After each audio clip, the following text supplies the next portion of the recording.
We have a picture of the person who did this. I don't want you to be caught off guard if it turns out it's someone you know who could have taken the law into their own hands because the courts didn't.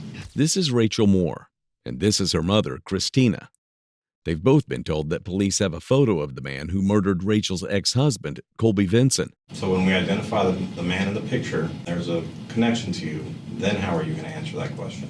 And soon, the investigation will raise questions about family ties, hidden motives, and why Rachel's 4-year-old daughter was the only one left at the scene.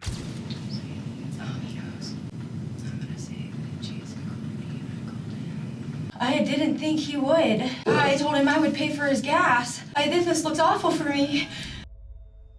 When deputies first arrived at the Cayo Grande apartments in Navarre, Florida, on the night of March 19, 2023, they found a chilling scene.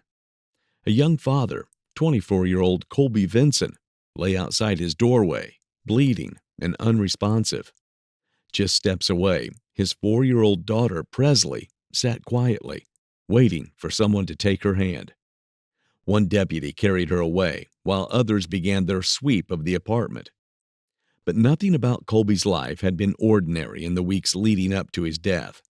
Earlier that month, a judge had ruled in his favor, granting him 50-50 custody of Presley. It was the first time in nearly a year and a half that Colby had been able to spend real time with his daughter. For Rachel Moore, Presley's mother, the ruling landed very differently. Their relationship had long since ended, but court documents and witness statements describe years of strained communication, harassment, and bitter accusations. Rachel told investigators she believed Colby used drugs and put Presley in unsafe situations. Colby, in turn, told friends that Rachel was manipulative, intent on cutting him out of his daughter's life. Those closest to the couple said the conflict had escalated to a breaking point.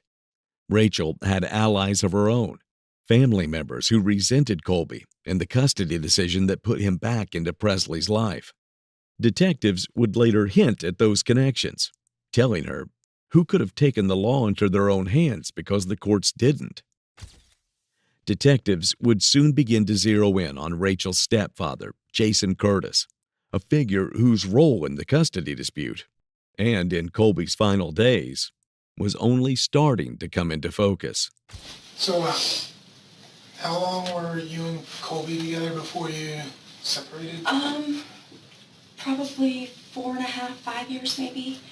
But my child was about 14 months old when we separated. She's 4 now, and we haven't had much contact since then. Mm-hmm. Did you guys live in Santa Rosa? Yeah. The whole time? Yes. Okay. If you don't mind me asking, why'd you guys separate? He has a drug obsession. Like, no matter what environment I would put him in, he would bring the drugs to it. I could get him out of the environment and he would be the drug dealer. I could take him.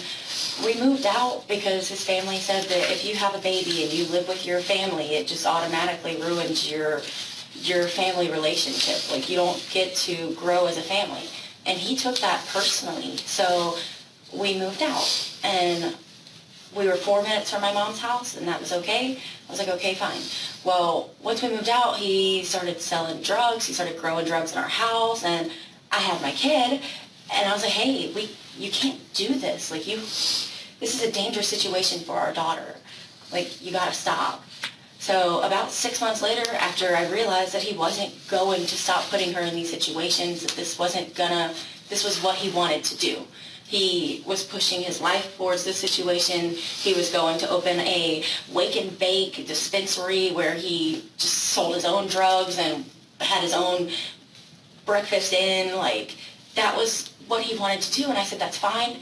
I just can't have Presley a part of that because I don't trust that system. If you sell drugs, somebody else knows that you either have the drugs or you have the money. And it's a dangerous situation for our daughter. So it got to the point where he was growing shrooms in our closet and he was having acid on our coffee tables, and it was just, I was like, no. So I gotta go home.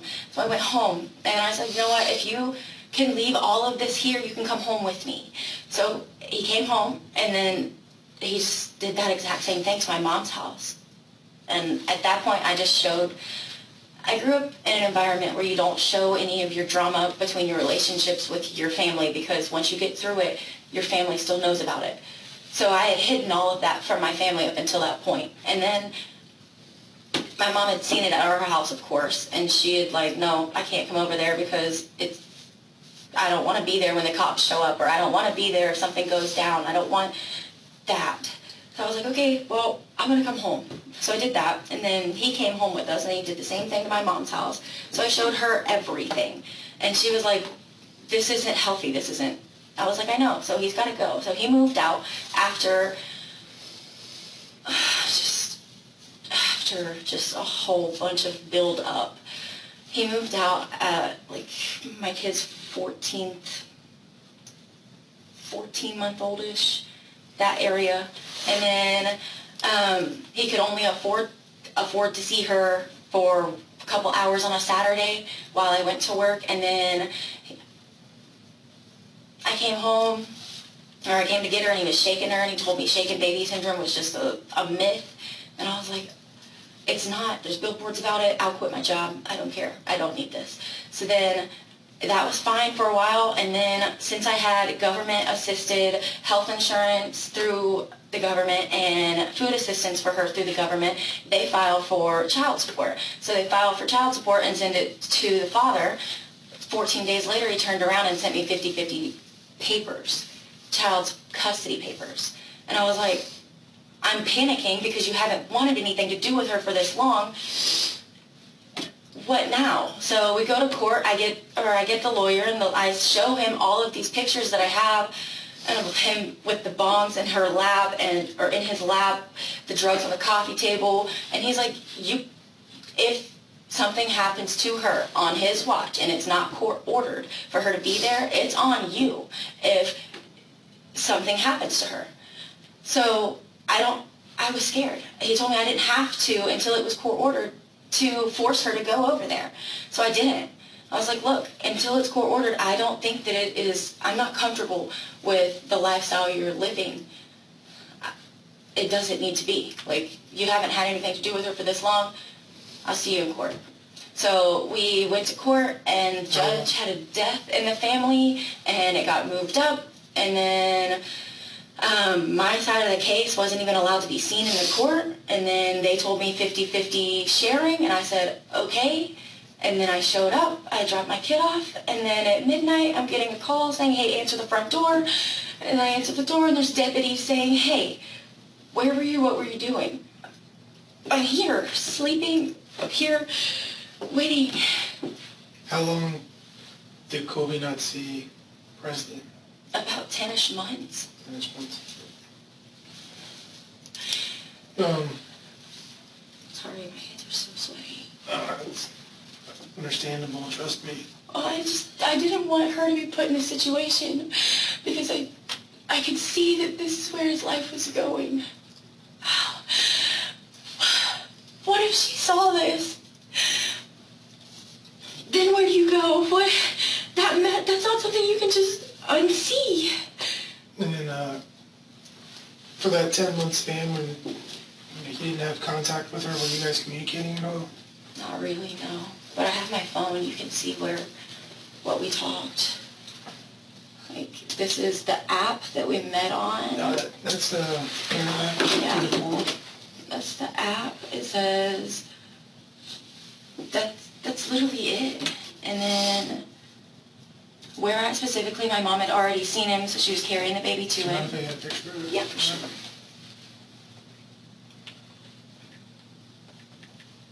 And then you can see our text messages too.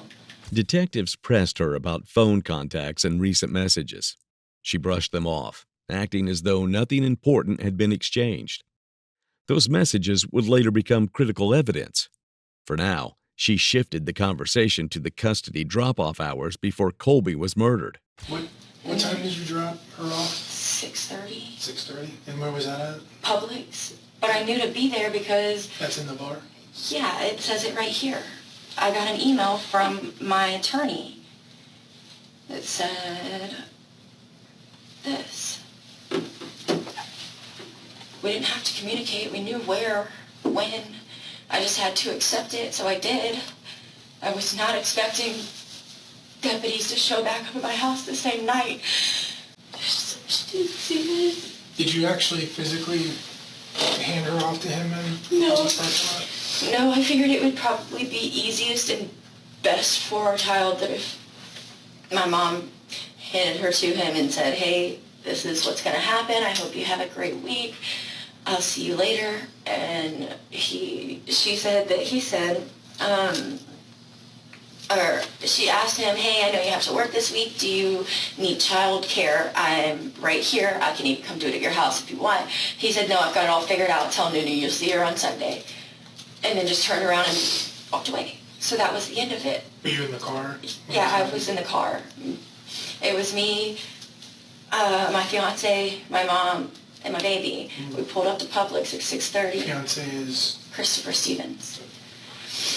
We pulled up to Publix at 6:30 to do the drop-off, and my mom got out with Presley, handed her over, and we were supposed to go home.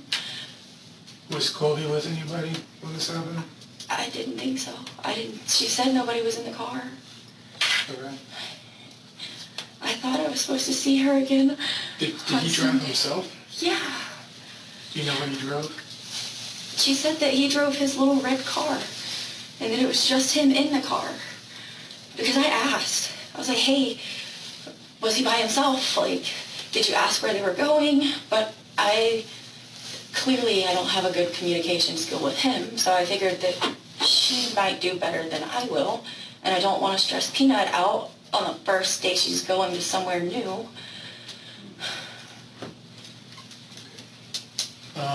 He had our child's name misspelled across his forehead. Other than obviously the drug history and everything, that was Colby a violent person in nature? No, not that I had seen, other than him shaking our baby. That was the only violent thing, and it was just because she was screaming. And you know how babies can get, they scream and scream and scream, but also you get frustrated. You're supposed to put him down and walk away. But that's the only time I'd ever seen him be violent. He's always been that stoner hippie kid that's just looking for a trip. But it's always been that, let's see how high we can get next trip. And that was scary for me. That's what it boils down to, is that kind of lifestyle is scary for me. All the stuff that he was dealing, was he also using that? Yeah, I have pictures of him dropping acid and eating shrooms and making shroom tea and bragging about how it's such a great thing, how he was trying to get big like Snoop Dogg. Do you know anybody that would want to hurt Colby in a manner like this? I don't know. Like I said, I haven't spoke to him in almost 10 months. I had gotten to where it was sickening for a man that was willing to hurt our child to get out of having to change diapers. A man that was willing to send her back with water blisters all over her body because he doesn't like the way sunscreen feels on his hands when it was spray-on sunscreen I sent him with. It was sickening to think about it. So I just, okay, bro, I'll deal with you if I have to. It literally made me sick to think about, this is what I forced my kid to have. This is not the man that I procreated with. This is what he turned into, and I don't know how to fix it for her. So that's where I was at, and I don't know how it got here. How did your mom find out what happened? She is nosy. She shifted gears, painting Colby as the villain. Every accusation deflected blame away from her and back onto him. And she didn't stand alone in that. Her mother's presence and the nature of their relationship gave detectives a glimpse into how united and how defensive that household really was. In that apartment complex, my mom's got a best friend that has kids that are 30, 40 years old. I don't know how old they are, but they live there too with their kids up in the same complex on the floor above them. So as soon as she found out that we actually had to do drop off and actually were being forced to let her go for the week, she said, hey, this is where our baby's going to be at. Can you please keep an eye out for her? She might be on the swings. This is what he looks like. This is what she looks like. Can you please just look? And this is what's going on. She said, yeah, that's perfect. And then that night, Dustin and Sam, which are the kids of my mom's best friend, called Kim and said, hey, there's cops all downstairs. Maybe you guys should come see what's going on. So Kim calls my mom, just being nosy, saying, hey, there's cops down at the, whatever the place is called, and we should probably go check it out. She said, hey, I'm going to ride with Kim somewhere. I said, oh, okay, it's late, but okay, I didn't think anything of it. It's like, okay. She normally just up and leave like that? Well, yes and no. I mean, we have a roommate living situation. It's not like I live with my mom, if that makes sense. Like, we just bought a house together. This is my best friend, if that makes sense. Like, I see her in passing, she sees me in passing, we do our own laundry, we cook our own food. Like, she's there if I need her, and I'm here if she needs me. So it's not like, yes, I live with my mom, but I don't live with my mom. She doesn't cook for me, she doesn't do my laundry, she doesn't clean for me, it's not like that. So when she says, hey, I'm going somewhere, it's like, okay, have fun, text me if you need me. That's the relationship we have. So I didn't think anything of it. When she texts me at almost midnight saying, hey, answer the door. What do you mean answer the door? Nobody knocks on our door. Like, people just, nobody comes to our house except for our family, and they come in. Why would they knock? Especially late at night, like, nobody comes over, they know I have kids, and I always have kids. Why would they come over this late? So when I answered the door and it was detectives, and they had all of that to say, I panicked. I said, where's my kid? What do I do now? And I'm still in that situation. What do I do now? That's where I'm at. It's because, what do you do now? It's because you flat out said this isn't what you want to happen, because this might happen, and then it happens.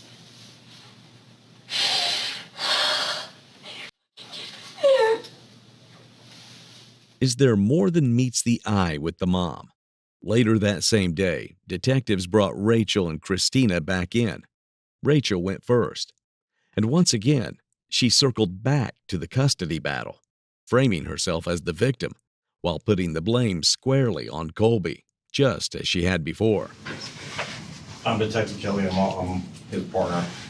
So just, like I said, I'm also kind of play catch up. I talked to your mom last night for just a few minutes, so I kind of got previewed into everything. I want to kind of start with Same.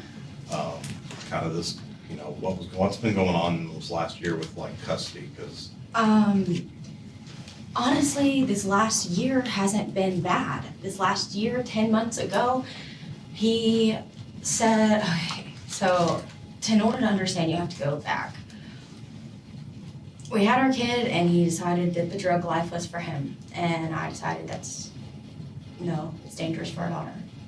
So I moved back home, and then at 14 months old, when Presley was 14 months old, he moved out.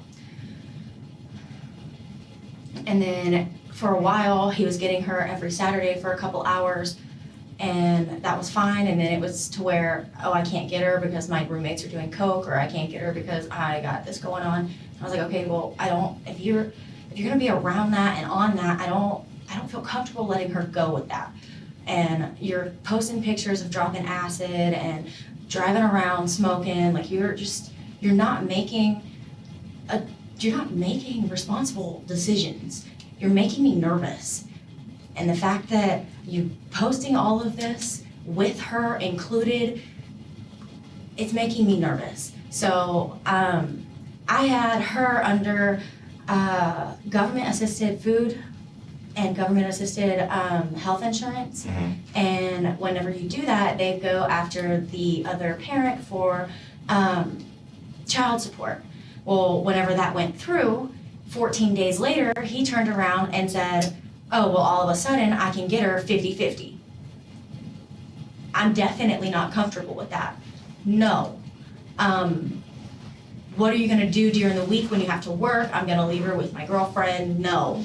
She does the same things. No. So at that point, I've got a lawyer, and he said that if she gets hurt on his watch, it's just as much my fault as it would be his fault, because there is nothing in writing or anything that says that she was supposed to be there or he was the one with her. So if she accidentally grabs his Coke or acid or whatever he leaves laying around and eats it and overdoses and dies, I go to jail because of child neglect and abuse and death. And so I said, no, I'm not forced to give you custody of our kid yet.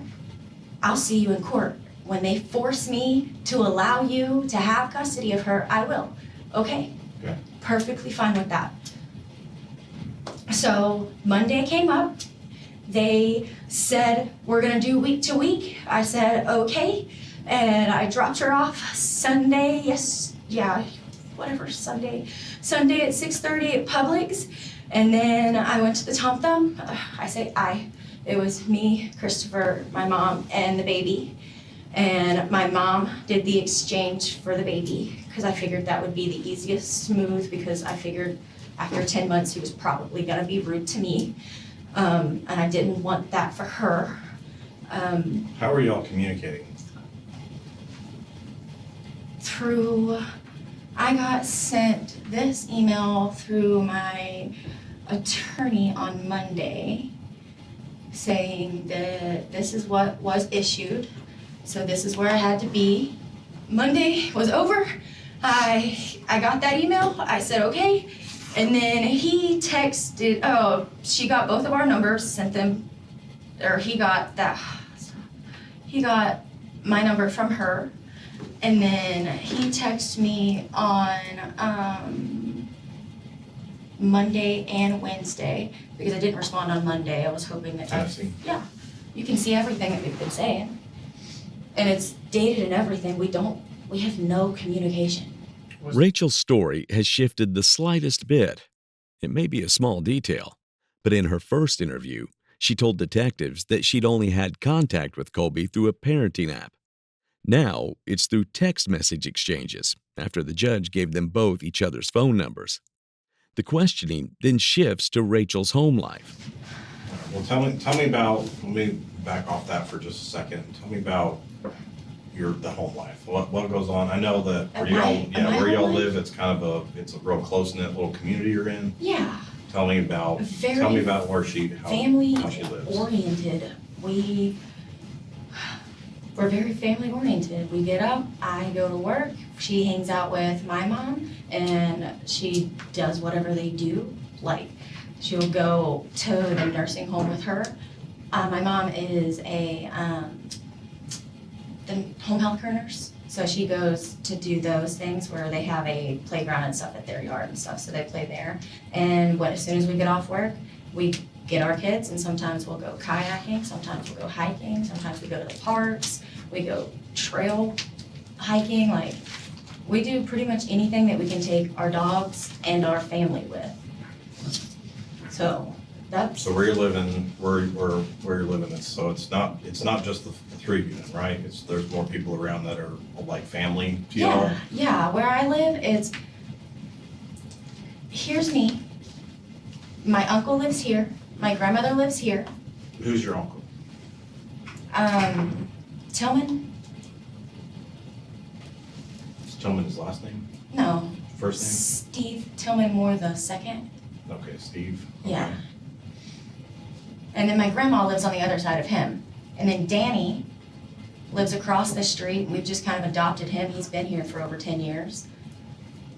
And our other neighbors, she watched me when I was in elementary school, so we kind of grew up together. Who's that? Wendy and Jean. They've been married for 6 years. Does Kim live on Black Shark too? No, Kim is, she lives on Pirates Way. She's my mom's best friend, lifelong. She's been around since I was born. She has a son that's 2 days younger than me, and we grew up together. So that's how she fits into the family. I'm basically her adopted kid. She's always been there for me. Did you grow up on Blackjack? Yeah. So is it fair to say, I mean, I can clearly see, I'm a parent too, I can clearly see like how much this whole scenario is tearing you up in regards to your daughter, okay? So I really can sympathize with your feelings about that. Is it everybody else that kind of lives around you and other people close to you kind of feel the same way? Yes. Like in support of you? Yes. Detectives shifted into what sounded like a usual suspects roundup, pressing Rachel on who else could have been involved. Names, connections, anyone who might have had reason to act. Well, you know how you mentioned so that you saw the judge's point of view, right? Yeah. Okay, so I want to put you in my shoes for just a second and make you Understand. okay. And this is why we're trying to clear out as many people as we can and talk to as many people as we can, and this is why, okay? So we'll start with going back to court, okay? Obviously, this has been a long standing court battle, and it did not go in your favor. So so the very day that he gets to meet up and take his daughter, who he hasn't seen in Almost a a year. year. Yeah. He turns up deceased, Right. You can Okay. see why I'm panicking. okay? I So know how then- this looks for me, y'all. I know, okay, but I want to point them out, so I want you to understand this, okay? We show up on scene very quickly after the fact the call is made, and at that time, we learned certain information from like your mother, who said she showed up not knowing that anything had happened, but that she was told that there were lots of police at the apartment building. She's nosy. Okay. She's nosy and she's real concerned about her grandbaby. Okay. That's where she was gonna be. Kim has got kids that live there and said, if anything, I don't care if a frog farts, if anything happens, call me. Right. And that's what happened, but and I they were didn't. watching, and they were told to keep an eye on Colby, right? What's going on? On everything, Right. just this, everything, yes. So why didn't they point out to, is it your godmom? Is she your godmother? Kim? Yeah. Okay, why would they not point out to her that it's pretty clear that something's going on at Colby's apartment? Why would they not have that information? Again, I wasn't told anything until they got at my door. I was told, hey, I'm gonna go see Kim for a few minutes. Okay, I'm gonna stay here and watch my movie. So why My didn't they, show. so they didn't tell, so your mom just left without telling you that she was gonna go over to the apartment? She said, I'm gonna go with Kim for a minute. Why would she tell me she's going to the apartment that I just left my kid at? I would wanna go. Well, she just got told that that the building is surrounded by a bunch of cops. That would seem to be some information If it's not to pass on to you. If it's not something Because that obviously she you are already knows. Obviously, you're very upset about the situation your daughter's in. Why would she not share that information with you? Because she didn't know details. Okay, but she knew that the police were there. Yep. Right, okay. And then she seemed very surprised that it had anything to do with Colby when I told her what was going on. I don't understand how she would not have that information if Kim's kids live right there. It wasn't a mystery what apartment we were at. It wasn't a mystery what was going Sir, I don't understand your question. Are you asking me if my mom knew No, where the cops were? I just want you to understand I understand, and I can the other tell you. perspective, okay? Call Kim, and she can show you the messages that got sent to her about the scene. Right, but I'm talking about how it's odd that information did not get pushed to you.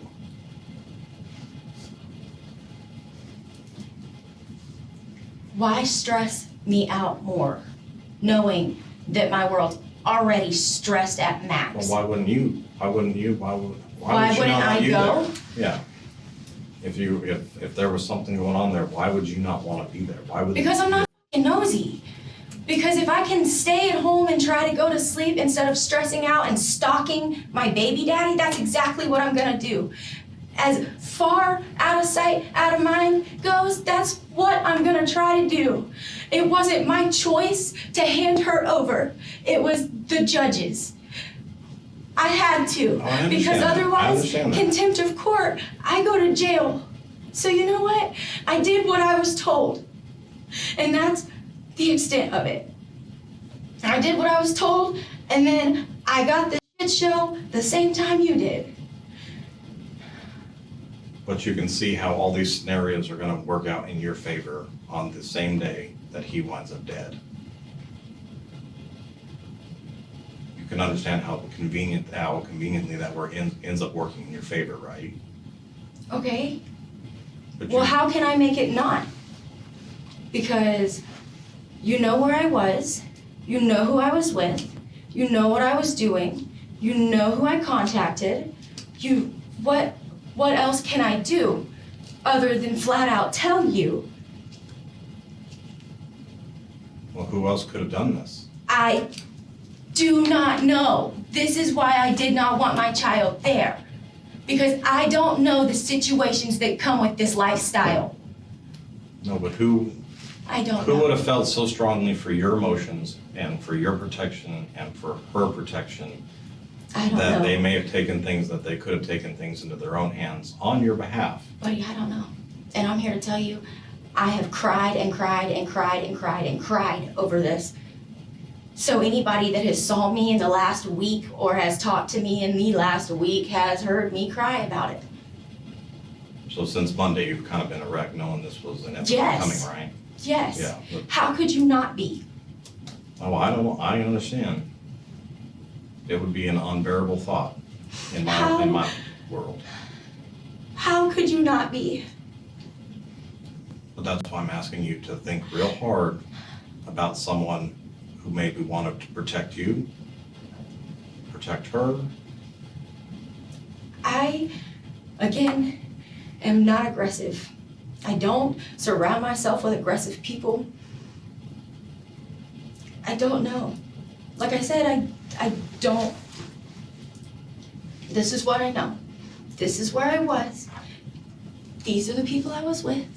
These are the people that I talked to.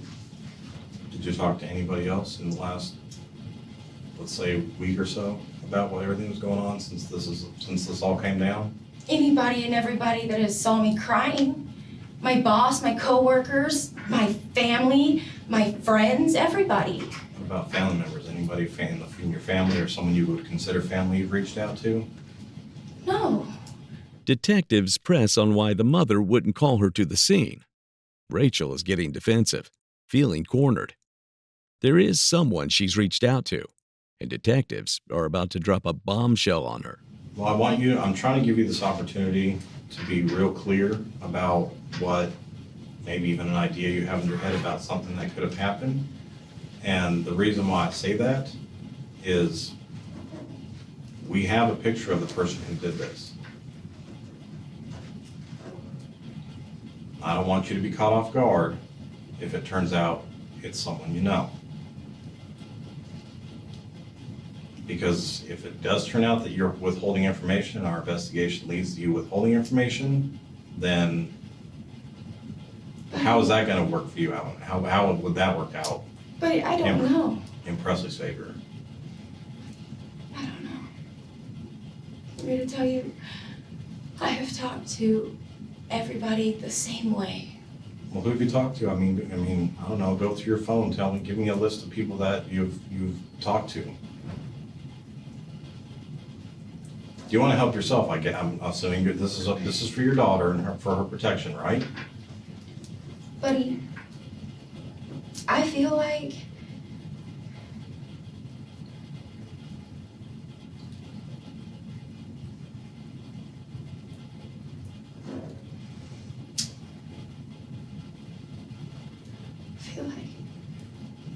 Rachel, I have a feeling that you have an idea of what could have happened and you're afraid to say it.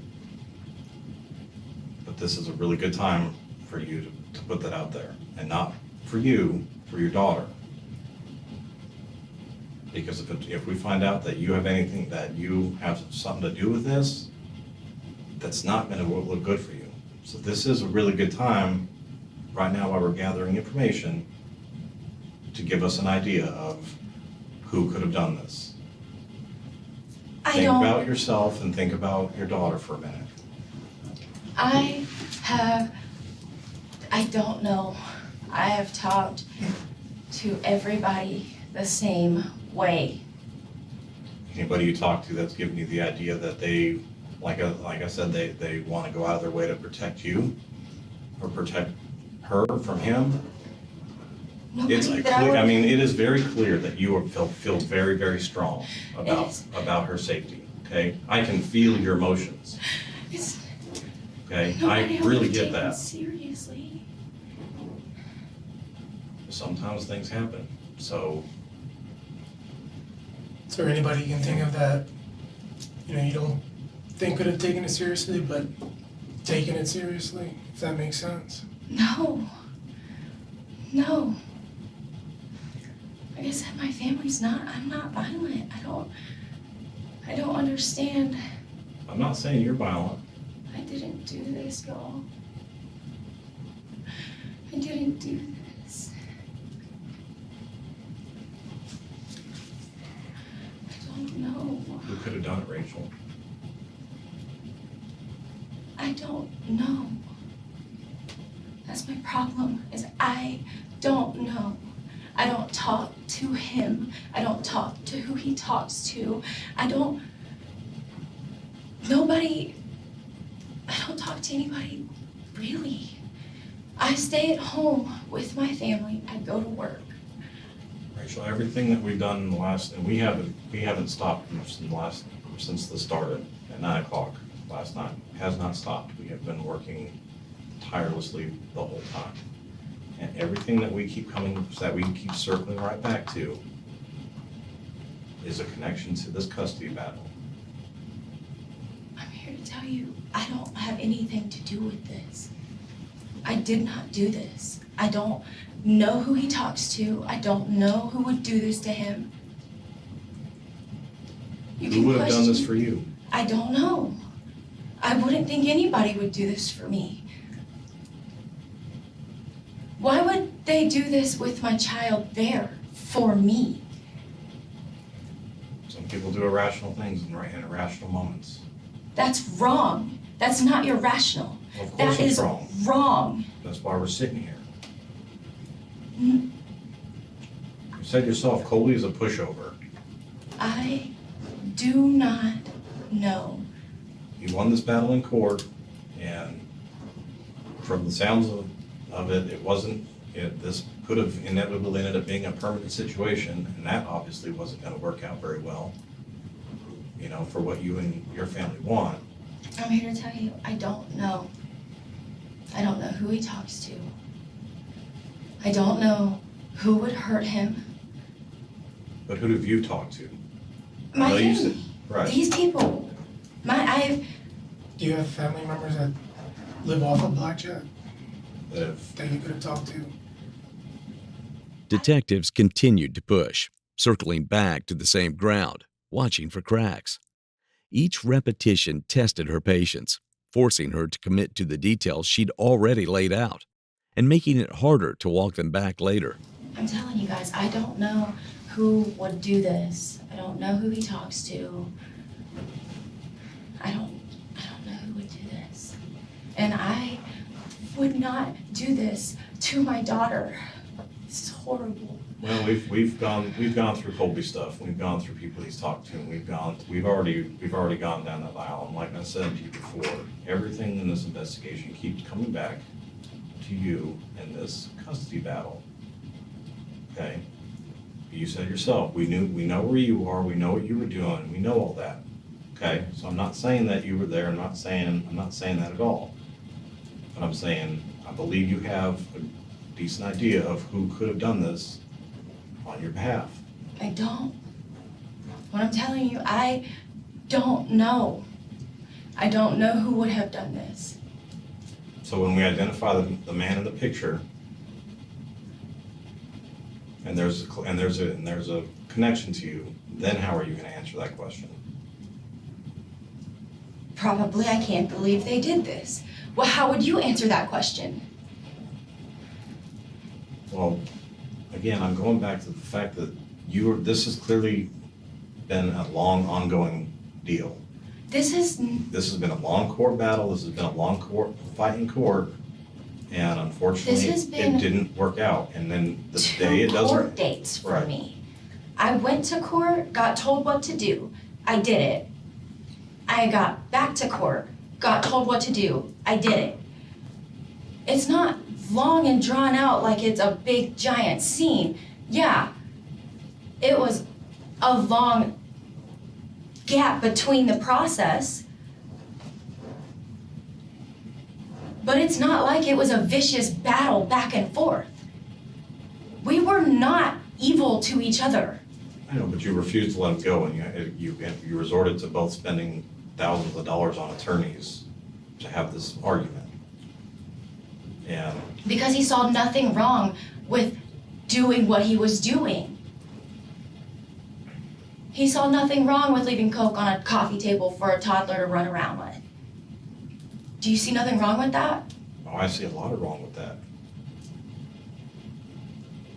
I But didn't, what happened with court? Why did the court not agree? because his attorney moved the court date up to where my side of the case wouldn't even be seen. That's what happened in court. Right, so the courts did not help you. At all. I did not do this. The courts, like you said, took your daughter away from you. They did not take my daughter away. They ordered 50-50, Right. But those were week your a week. words. You said the courts ordered and took your daughter away from you. The courts ordered, shared, a week to week. You read it, you have it. Everything keeps coming back to this. And I keep telling you the same thing.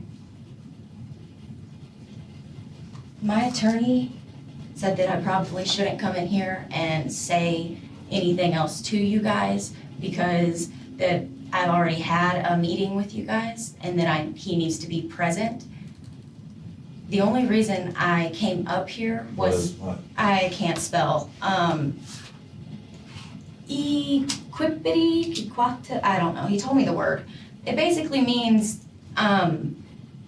you've already got my side of the story. You've already asked your questions to me. I've already answered them. So I don't know what you're trying to do with me. Equivocal means ambiguous, uncertain, or open to interpretation. And in interrogation context, people sometimes use it to mean, I've already given my statement. So you shouldn't be pressing me further because it's just going to sound contradictory or unclear. It sounds like someone, maybe her lawyer or someone advising her before, told her the word. I came back up here to let you talk to Christopher because you didn't get to talk to him earlier. And we found out that he was shot on Channel 3 News, and I wanted to ask how you knew my child didn't get to know or see any of that. And I explained that to you out in the hall, Yeah, you did. And which is good. you're right, you're right. You're right. And I understand. You're doing your job. I understand. Well, we do want to talk obviously to Chris, and we want to talk to your mom and all that stuff too, and kind of fill that information out, okay? Yeah. Before we do that. In the meantime, there's been a lot of communication that's happened in regards to this case that we already know of, so we are going to confiscate your cell phone as evidence, okay? Can I have my card? Oh, yeah, that's probably important, and I can get it out for you.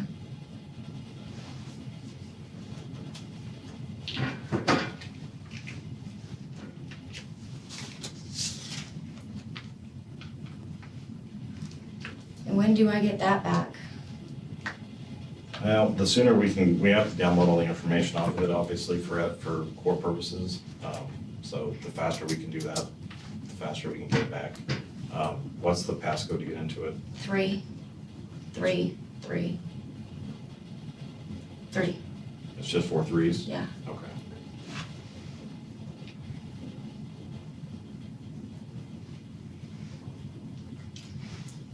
All right. Take that real quick and we'll talk to Chris. Detectives already had Rachel's fiancé, Christopher, waiting in another room. But before they turned to him, they sat across from her mother. It was Christina's turn. I could talk to you last night, you could tell I'm Yeah. getting my guts up trying to puke enough today. That's right. It's not, it's, like I was saying last night, it's all completely understandable. Okay, so the things I wanted to clarify with what we talked about last night, I just want you to go back over it. Yesterday when you showed up, what information did you get before you showed up yesterday? Showed At the up apartment? At the apartment. Right. Dustin had called Kim, her son, and said, look, there's a bunch of cops involved, or a bunch of cops downstairs. We don't know really what's going on. Well, we are nosy. So, knowing that she's there, we drive over just to make sure. And I lost my shit when I found out that it was actually his apartment. And that's, she called me, I don't know what time she called me. I mean, it was super obvious last night that that's where the police were and what was, it was, Right, but see, I had never why did you not get that information? That's the part that seems a little strange to me, looking back. Because I didn't know exactly where he lived. It was the court thingy that they sent us on Friday that told us his actual address. I knew where Dustin lived, but as far as I didn't know. Did you share that information with anybody, where he was living? Not other than Dustin and Shelby. I mean, I just told them that that's where, I'll tell you what time that was. Do you even care what time that was? When did you get the information about his address? When was that information, Friday, I think, is when I got that. Whenever they sent why do y'all make me check my writing? I think it was Friday when they sent out the order, the actual. Like I told Rachel, we've been going like 20, we haven't stopped working since last night, we've just kept on and on, so, I'm pretty sure. like I said, we're a little more ahead than we were Right. just an hour into it last night. Friday at 1:30 is when I got that information. Okay. That's when we actually got the shared parenting plan, the proposed shared parenting plan, the version. So you and Rachel and everybody got that same information at the same Well, time? Rachel got it and Rachel sent it to me. Detectives noted that Colby's address had just been made public at the custody hearing days earlier. Hours after the first exchange of the child, he was shot dead. And now the questioning began to circle back toward Alabama. It is, it's super clear that Rachel, has torn her apart, since the start of court. Oh, it got real And bad. obviously, this week has gone really, really horribly. I'm gonna be kind of more blunt with you a little bit, because I was trying to be more blunt with Rachel as far as that, but everything that we've crossed off a lot of things, especially in regards to like Colby's past, people he's talked to, we've gone through his phone, we've gone through all that stuff, and everything keeps leading back to this custody exchange, and this is where. And I understand that, it and- looks bad. Right. Well, it's Why awfully, the it's not just hell? looking bad, it's like, everything is just so amazingly convenient, okay? Right. My question is, who else do y'all know that had this information that could have That could have harmed? hurt, I don't know anybody, Um, I don't know anybody that makes me sick to even think about it, to be honest. Okay, we have a picture of the person who did it, Oh. and I was it's wondering only a about that. matter, I was it's only a wondering matter of why. time before we identify him, but everything keeps coming back to this custody thing. Okay. Just like talking to Rachel, I don't want you and your family to be caught off guard if it turns around that it's connected to y'all, okay? Because it's not gonna be connected to Colby, okay?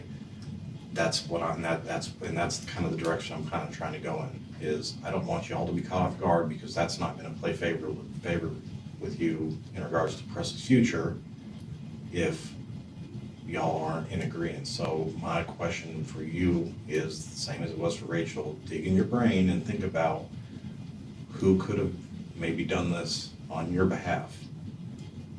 Who could have taken the law into their own hands because the courts didn't? Who have you talked to? Who is you communicated with? I haven't, I mean, I haven't communicated with anybody that would be, I mean, I don't have many friends, Kim, Carolyn, I mean, and they're old, I mean, they're all out there. About your daughter Megan, you talked to her? I haven't talked to her. Rachel may have. Rachel did. I Rachel's don't, talked I to was her. gonna say, I don't talk to them.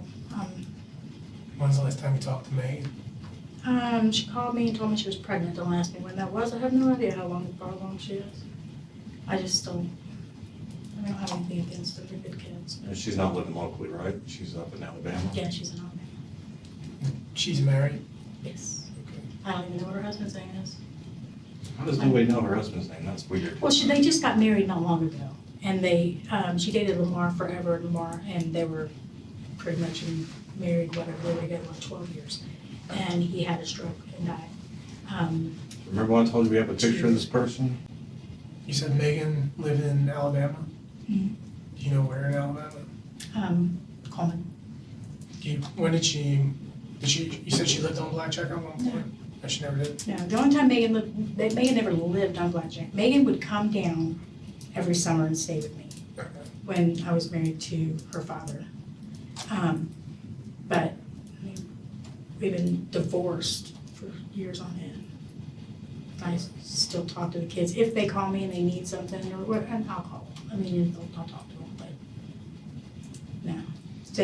Megan never lived on Blackjack. Megan came to visit, you know. When's the last time she visited?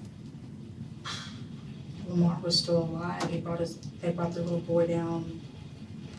When- Presley was not even a pipe dream at that point. I mean, Okay, so it's been a while. it's been a long time. Was Rachel dating Kobe when she came down there last? I don't know, to be honest.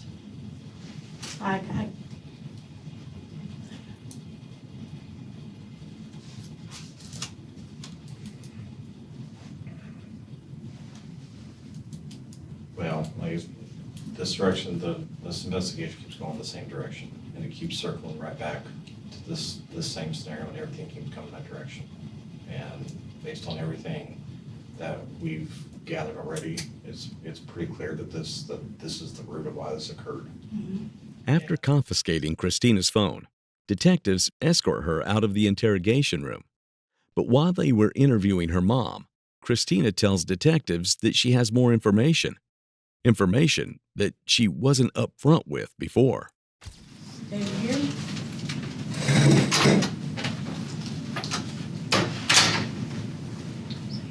Oh, he knows. He knows. I'm gonna say that Jason called me and I called him. Did you tell your mom what's going on? No, I figured I could tell us all at the same time. Okay. This is something I need to sit down and Yes. throw up. Yeah, you might. I'm gonna sit all the way down on the floor then. Okay. Would you like me to grab you a trash can, ma'am? That probably wouldn't be a bad idea, seeing how I'm fixing to probably lose my chunks. What did Sophie know? I called Booger on Monday and told him about the court date with Jason Curtis. And I was panicking then. And he told me not to worry about it, that it wouldn't be something you gotta worry about. Thank you. And I messaged him, told him everything that was going on. And he had sent me pictures of knives and guns and Renaissance shit. But I didn't think anything of it because he lived far away and he's just antsy. And so I had told him, thanks for Thanks for making me feel better. Just genuinely, just needed to know. Just needed you to know. What did he send you the pictures of the knives and guns on? Was it on text message, or Facebook? Messenger, but I thought that was bad to have. Facebook After, Messenger, right. yeah. After what I deleted that immediately as soon as everything hit the fan. I was like, oh wow, this is probably bad. This probably looks awful. So,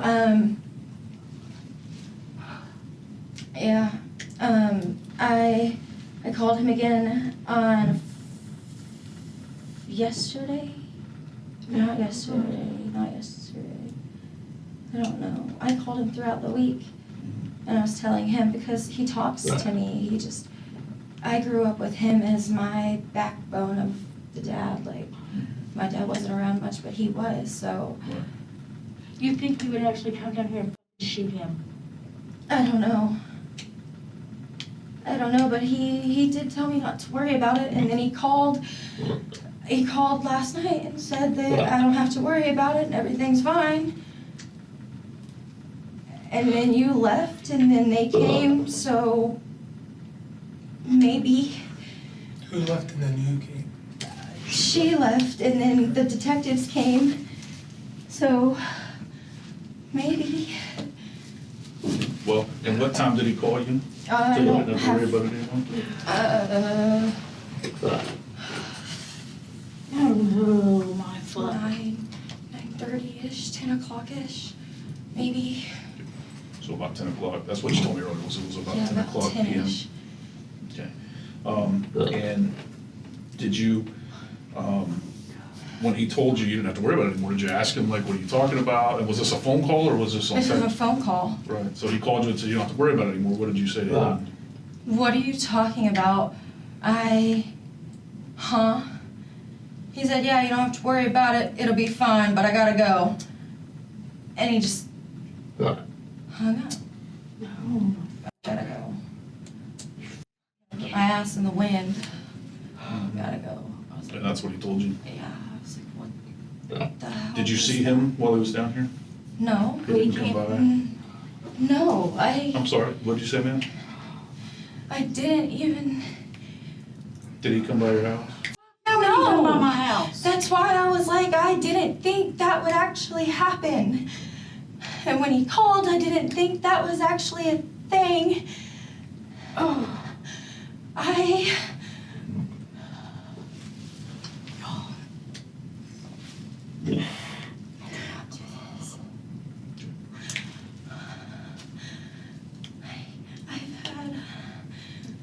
this.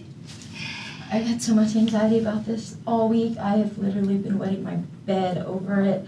I did not, and then this to happen. Boog is Jason Curtis. He lives in Coleman County, Alabama, and is Rachel's former stepfather. Despite the divorce, he stayed close to both Rachel and Christina.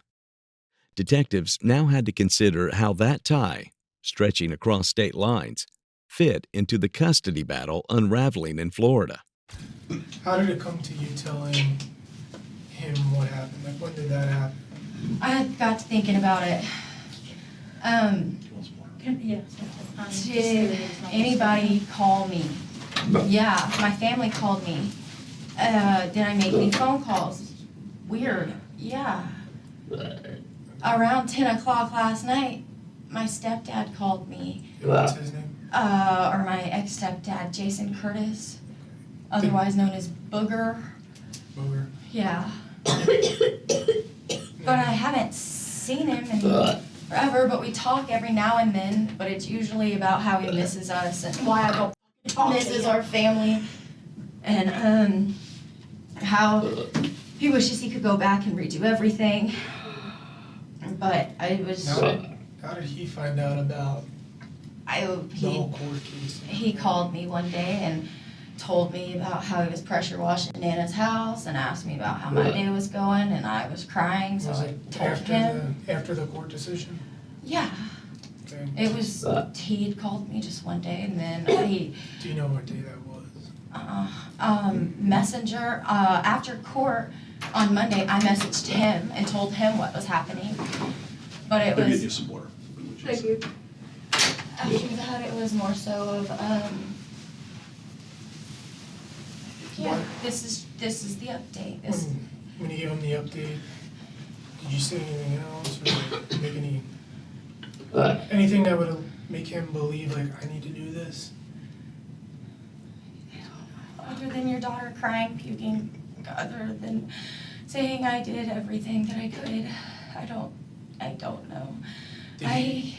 Did Jason know him while you guys were dating?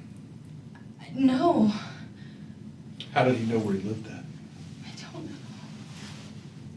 Don't know. But Oh, I don't know. I told him,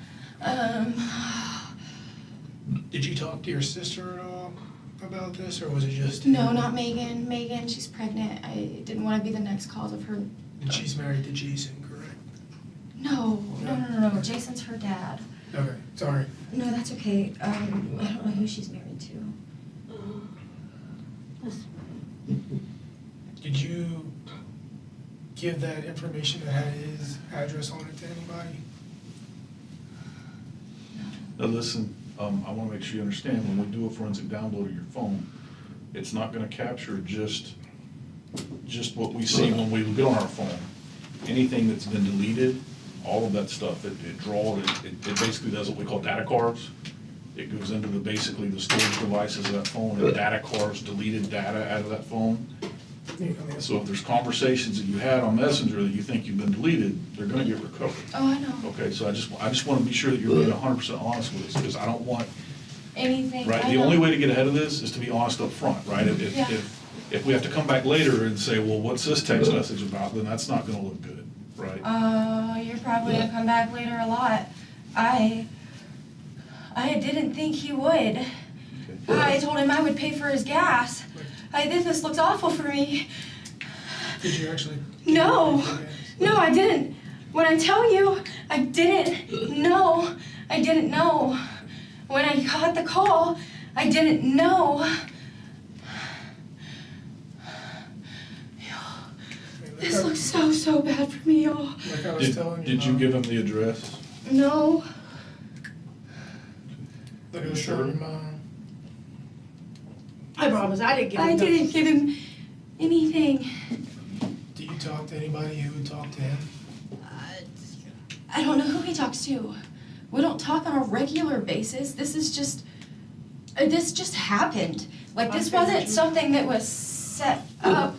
This was something that just, hey, he reached out to me a couple weeks ago, and then on Monday, I reached out to him and said, hey, this is how it went.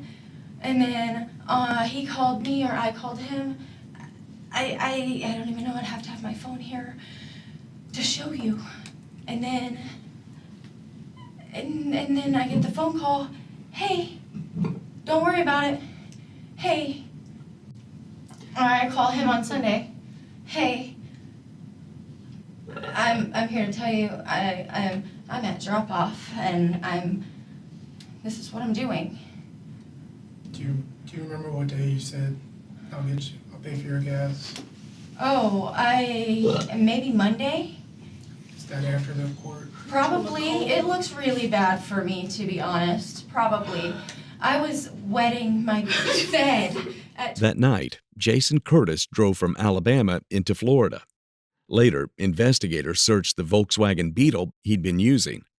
Inside were multiple phones, a laptop, and a blanket stained with suspected blood. They also logged a .38 caliber ammunition, the same type that linked to the shell casing and projectile recovered beside Colby's body. So the biggest thing now is we're trying to figure out how did he come to know where you live? I don't know. What I'm telling you, I just told him this is what happened. Okay, and you're saying that when you said, I'll pay for your gas, that was just in That jest? was- That was just in jest? I was just, you can read it in text message, you'll get them. I was like, LOL, at this point, I'll pay for your gas if it means I stop having to change my sheets. And that's what it was. I did not. This looks so... You did not ask him to come to No. kill him. Not like that. I didn't. I'm sorry, I'm not trying to upset you, I'm trying to remain calm. It's not working. Mom, I know you said I'm losing my fucking mind. Go ahead. you said you might have sent out his address. That was to Kim. Kim ain't gonna talk to that fool. We can't talk to anybody else that might know him. I mean, you can call Kim if we look the phone number up. It's under White in my phone. But, Can I have some of your water, please? Thank you. so his conversation afterwards was very quickly just, hey, you don't have to worry about that anymore. I gotta run. Yeah. Okay. And did your boyfriend know about this? I mean, obviously, you probably talked to him, right? I thought it was kind of weird. I mean, but when the police showed up and told you that he was dead, right, you knew, Yeah. right, 2 and 2, right? Yeah, but look what the situation puts me in. I understand that. I understand. That looks so scary and bad on me. Right, and what I'm asking is, how much does your boyfriend know about this, right? Because we've got to get all the truth out at this point, right? I don't want things coming up later that's like, all right, well, you didn't tell us this, you didn't tell us that, right? If you're being upfront and honest with us, you got to be upfront and honest all the way. So how much of this does your boyfriend know? He should know all of this. Okay. Okay. Has he talked to Jason at all? No, he doesn't know him. Excuse me. Okay. Yeah. The officer steps out, leaving Rachel and Christina in the room. Down the hall, another door closes. Inside sits Christopher Stevens, Rachel's fiancé, waiting for his turn. Detectives begin shifting their focus toward him, pressing for what he knows. All right, so here's the deal. Rachel and her mom's in there saying everything that happened. We know exactly what's going on, we know who's doing what. You need to be honest with us right now and tell us everything that you need to know. Well, I'm telling you right now, this is what we know. Correct. And I'm giving you the opportunity to try and get yourself out of a little bit of trouble, because if you don't start talking about what you know and it comes back up, she's going to throw whatever she can to make it look right for her. Right. This is the way it is. It's called human nature, self-preservation. Right. I'm not saying you set it up. I'm not saying you were involved in it, but you know about it. So do the right thing for yourself and start telling us what you know. Seriously, man. I'm trying to help you. I ain't trying to be a dick. I'm trying to help you out here. Right. Throw you a lifeline. What do you know? What has happened here? I do know that there might have been some text messages exchanged between him. Do not know what the context of them text messages was, because I did not go through her phone. I'm sure she talked to you about it. She rants to people about what's going on in her life. Mm-hmm. She gets mad after texting Booger. She's gonna rant to you because you're her fiance. That's what women do. That's Right. what.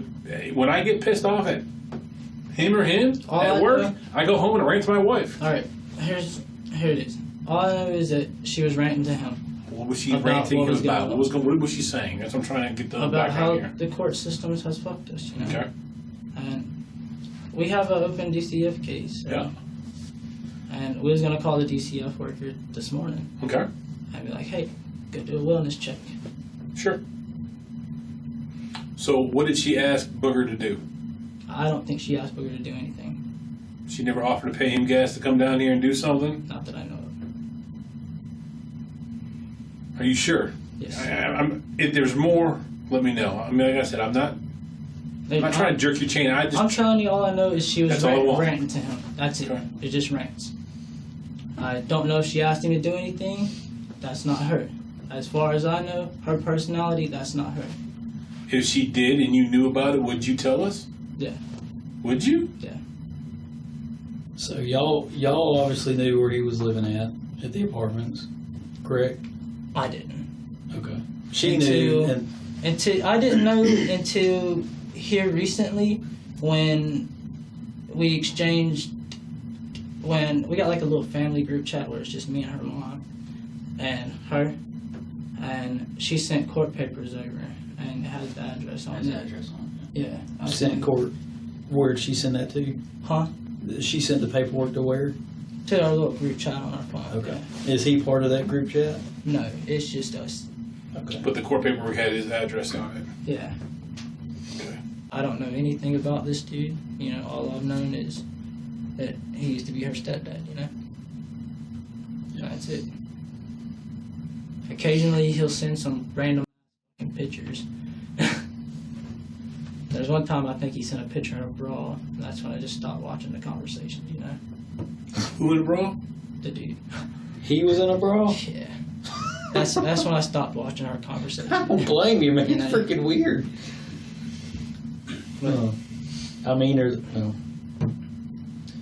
Never mind. Not even gonna go into that. Like I said, man, you're a good kid. All right. We ain't trying to hem you up. I'm trying to help. Matter of fact, believe it or not, we're trying to keep you from getting hemmed up. Back with Rachel and Christina, the conversation shifts again. Now she's telling detectives about her weekend messages with her stepdad, Jason Curtis. It's a thread investigators won't let go, probing the timing, the frequency, and what those exchanges might reveal. Did you know any of this, Mom? No, I did not know any of this. I didn't think it was. I didn't think that he would actually. I don't know. Why would you put my daughter in that situation? Is he? Why wouldn't he? Okay, this sounds shitty, especially coming probably to a cop. Why wouldn't he wait until my kid was gone? Why?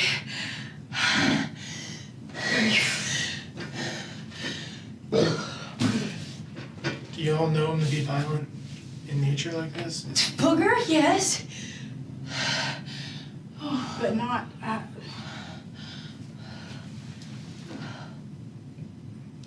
I would never think that he would actually kill somebody. No, not like that. I no. would never.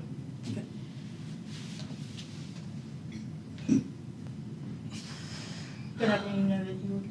And then you said Sunday around 10ish, she just called you up and said, Yeah, everything. You don't have to worry, everything's fine. I can't talk, gotta go. did he sound, I don't know if it was 10ish or 9:30 or it was late. did he sound just like normal or was he? He seemed excited. On the plus side, you put yourself in a better position. Buddy, I didn't think about that. And then, I'm sorry. I think you were thinking about the whole time when we were talking. What situation does that put me in? This looks very, very bad for me. I didn't do. But as we said, as Detective Kelly was saying, we were gonna find this out. So Yeah. it would have looked a lot worse because you didn't tell us. Yeah, I didn't do this. This is. Sorry, man. Sorry, y'all. I should have told you outright. But I'm so.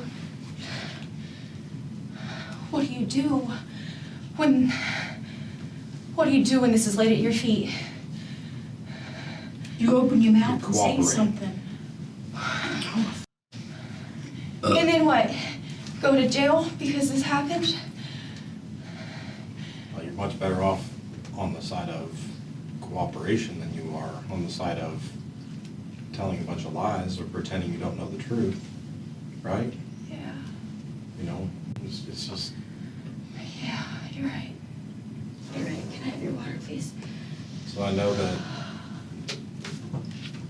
the way that the forensic examiner works on the phone, I think the captain probably covered that with you and kind of explained that, how that works.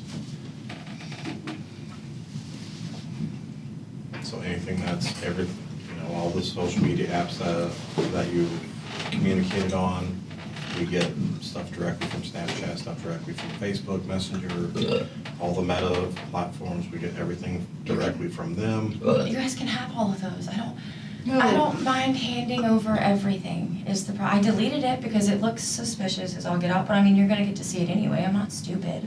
Right. I know you're gonna get to download it and see it.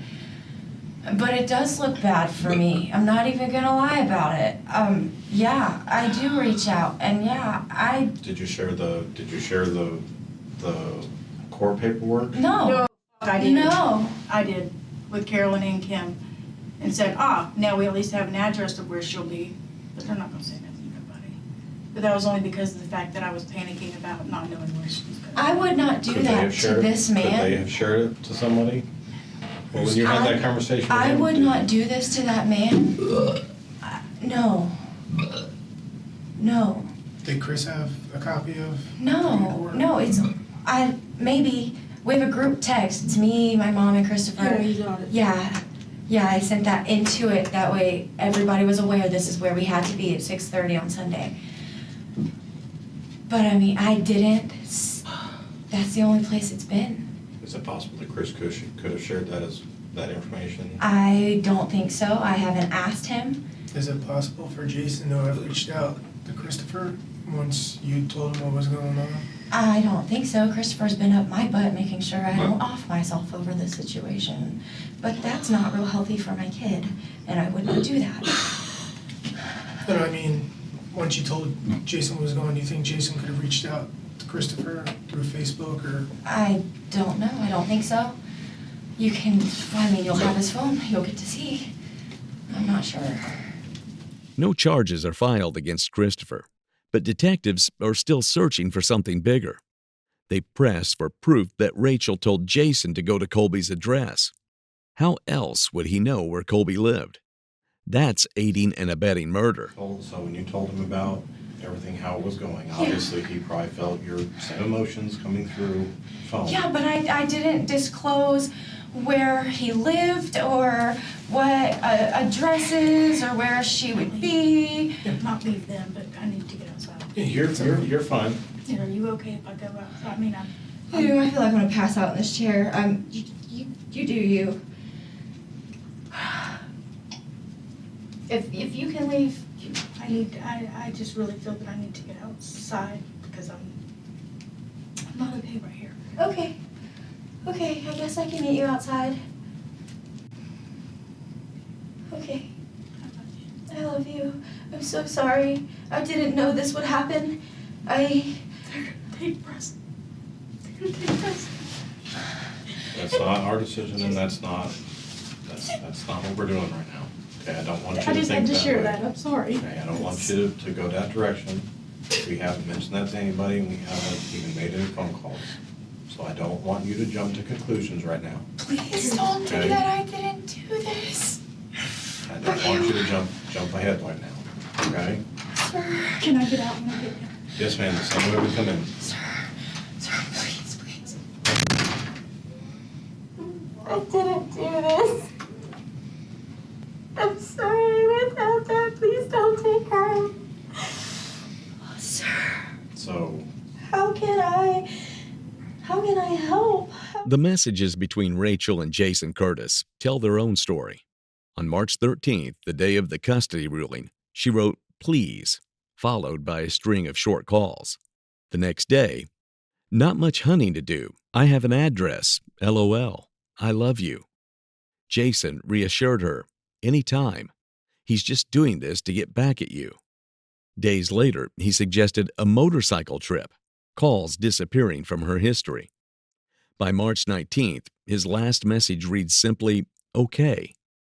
The very next day, Curtis is stopped in Coleman County, Alabama, pulled from his truck, and brought in for questioning, unaware that Rachel has already pointed detectives in his direction. All right. So the reason we're here is there was a warrant put out for your arrest, all right, for the murder of Colby Colby Vincent? Vincent. All right. Does that name even sound familiar to you? No. All right. You have a stepdaughter, Rachel, correct? I'm sorry? Do you have a stepdaughter named Rachel? Yes. Okay. What was Rachel's ex-boyfriend? Okay, I didn't know his name. I've never met him.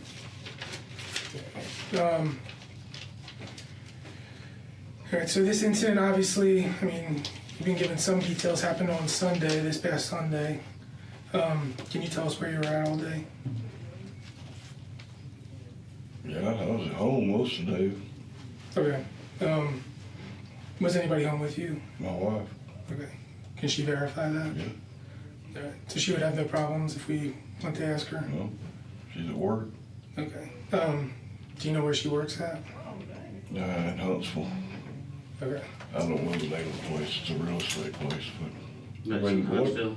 I don't really want to answer any questions till I know what's going on. I mean, I know Rachel was having trouble with something about custody, but I ain't had nothing to do with that family in 10, 15 years. What do you know about the custody stuff? All I know is that, Rachel and them didn't want him to have the baby, and I They're don't just, know what happened. they're just arguing over the baby? Yeah, Did Rachel tell you that, or was it her mom? Rachel. Okay. I don't talk to Kristen much. I Okay. haven't talked to her since my dad's funeral, and it's been years ago. Well, obviously, as we said, Colby was found dead, and there was a murder placed out for your arrest. I know you said you were here on Sunday, and your wife can verify. I mean, I'm just gonna put it out there. You're lying. I can tell. I was home that morning. Because we already talked to your wife. Yeah, All right. we did go to Florida. Okay. And what time did you guys go to Florida? I don't remember what time of the day it was. Is that around lunchtime, I guess? Okay. And then where exactly in Florida did you go? We went to Navarre. I lived there 18 years. I got friends there. Okay. Did you see any of them while you were down there? Just a couple. Okay. Do you know their names? Rob that works at Navarre Liquor Store. Where's that at? Right by Publix. Okay, next to Stripes? Yeah. That one? Okay. That used to be one of my hangouts Okay. when I lived there. After visiting Rob, where'd you go after that? Then Angela went across to the beach for a while. Navarre Beach? Yep. And we just rode around, seen some old sites. I showed her where I used to live, some of the houses I built back in there. Where'd you used to live? I lived at Blackjack, Okay. Christie. How far, or when did you move from Blackjack? Did you go from Blackjack to here? No, I had a room over, had a house over on East River Drive for a while. Okay. But I ain't lived in Florida. God, I don't know, in a while. Okay. After you visited the houses and everything like How that? many years do you think it's been since you moved from Florida? 3, 3 years? yeah. I moved back here when my dad died. Then we went by several places where I built houses on the beach, island houses, and just showing her. Just minutes in, Jason Curtis is already shifting his story. Detectives don't let it slide. They call him out directly, putting his lies on record. It's a quick unraveling, and the pressure only starts building from there. Jason, do you think it's a weird coincidence that we're up here talking to you? I mean, I don't want you to Not place. really, not after everything that was going on. You don't think it's a surprise that we're up here Not talking to really. you? No, not for something like that, I wouldn't. What do you mean for something like that? Well, if he was killed, I'm sure he'll look into every angle possibility. Right, but do you think it's a weird coincidence that you're in handcuffs regarding that? Yeah, kind of. Well, that's Okay. a little strange, because if anybody want to talk to me, all they had to do is call me and I'd come in. Well, I just want to let you know that Rachel went to jail yesterday for accessory to first-degree murder. What's she got to do with it? We had a long talk with Rachel, and Rachel, things happen on her behalf to help her out in her time of need. And now she's fixing to spend the rest of her life in prison. Now I want you to be the person to stand up and say, are you the reason that she's in prison right now and that she's in jail? No, she asked me if I had a room so she could come stay with me.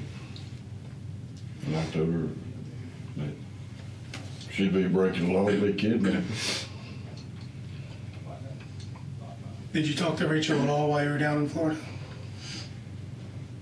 While I was down in Florida? No. Let's talk about your communication. What kind of conversations have you had with Rachel recently? It's mostly about, she's just upset. Real upset. Yeah, very upset. So she said she had pictures of. What kind of information did Rachel share with you? All she said was the court ruled in his favor and they wouldn't even look at the pictures of where the baby had been abused and burnt. And she said that he was selling drugs out of that apartment. So Rachel is positive that the system and the government failed her, right? Her time of need. Yeah. So she calls her stepdad, who makes her feel comfortable who reached out to take care of her, right? Yeah. Do all I can. So what did you do to help take care of her? Nothing. I told her to pay attention to her mother, or to do what her mom says. What can I do? What did you do is the question. I did offer the room that she'd come stay. Jason, we also have her cell phone, her husband's or her boyfriend's cell phone, your ex-wife's cell phone. We have all that information. When they're doing forensic downloads on those devices, when they do that, every conversation, every picture, we are going to have. Any conversations that occurred on any message app, we have. We've already talked to Rachel. Based on what Rachel's information she told us, every bit of evidence we already have, surveillance information, all videos, everything that we have already. I'm giving you the opportunity to save Rachel at this moment. I don't know what to tell you. Jason, I hope what, you Jason, find it. Jason, Go through my phone. What did you go down there to do, be honest? I went down there, one, because me and Angela wanted to just go get away. She hadn't seen the beach in a while. I went to Navarre, one, because it's an area I know. I've got friends there. Jason, Jason, you went down there for a reason. It is not an accident that we're sitting up here. It's not an accident that 2 days later we're sitting in front of you and you have a warrant for your arrest for first-degree murder. It's not an accident. Rachel is in jail. You understand that? Yes, I do. We've already arrested her for accessory to first-degree murder. Don't you think that we have that more information than you think? I'm giving you the opportunity to save Rachel right here. So where does your love really lie? My love lies to Rachel. So I'm not going to cop something I didn't do. So tell me the truth. I'm not going to go to jail the rest of my life for something I did not do. But you're going to let Rachel do it. If That's she's how much you love guilty, her. there's nothing I can do about it. So it's an accident that we're sitting in front of you. No, it's not. Okay, so tell me why it's not an accident that you're in that chair right there in handcuffs. Because you believe I shot somebody?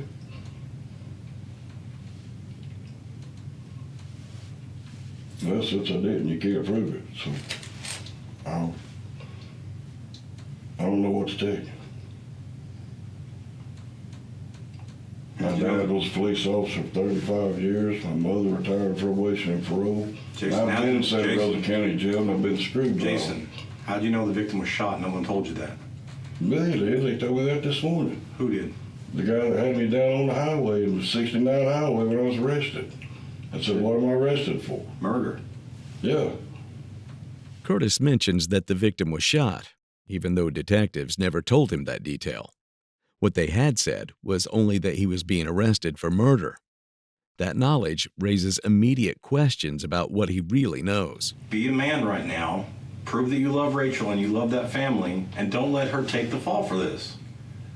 Because what she's telling us, we can verify. What she is telling us, we can verify. We know she's telling her the truth, but her truth got her arrested for accessory to first-degree murder. So this is your opportunity to prove your truth. That's not the truth. I know damn well Rachel.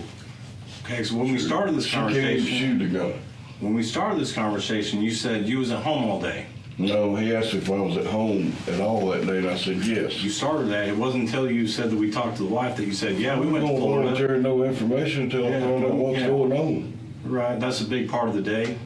A 5-hour drive. What'd you do on Sunday? I don't know. We sat around the house. Oh, we also took a 5-hour drive. I was first waiting to see if it was any of your damn business. No, you're fishing out information. You're trying to figure out how much we know. But we know enough that you're sitting there. I know I didn't do it. I just want you to have the opportunity to prove where your true loyalty is. My loyalty lies with her. You're a tough enough guy to drive down and murder somebody for your stepdaughter, but you're not man enough to say you did it to protect her. But you're gonna let her ride for this crime and lose her child. And he never admitted it. Soon after, Curtis stops talking and asks for a lawyer. The trial left little room for doubt. Prosecutors presented the messages, the deleted calls, and the evidence that tied Jason Curtis's drive from Alabama directly to Colby Vinson's murder. In April of 2025, a Florida jury found Rachel Moore guilty of premeditated murder and tampering with evidence. The judge sentenced her to life in state prison without the possibility of parole. Jason Curtis had already received a life sentence in 2024. The Florida State Attorney's Office and Moore gave Curtis $50 for gas and provided Colby's address, car, and daily routine. Investigators argued this was more than desperation. It was planning. As sentencing, prosecutors reminded the court what deputies saw that night. Colby's 4-year-old daughter sitting beside her father's body, still buckled in her booster seat. The courtroom fell quiet as the sentence was read. For Colby's family, the verdict closed one chapter, but could not restore what had been taken. The final word belonged to the children left behind, who would grow up without either parent.